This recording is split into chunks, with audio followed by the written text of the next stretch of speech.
One day Mrs. Flora was teaching her class normally like any other normal day. Suddenly, a bell rang for lunchtime.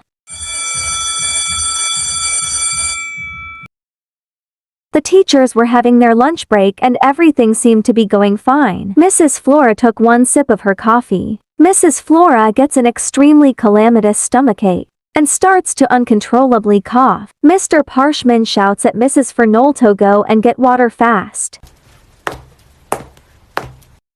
After a few minutes. But by the time that Mrs. Fernald came back, Mrs. Flora already passed away. Mrs. Fernald suggests to call the police to see if they can solve this situation and catch who did this. The police asks to interrogate each one of her students in case one of them poisoned Mrs. Flora. The police interrogated each one of the students but couldn't find any evidence in them. The police then have an idea to check the security cameras for any suspicious activities during Mrs. Flora's class. The police both find something that stuck to them in the footage. This is where we could use your detective skills. Which one of the students poisoned Mrs. Flora?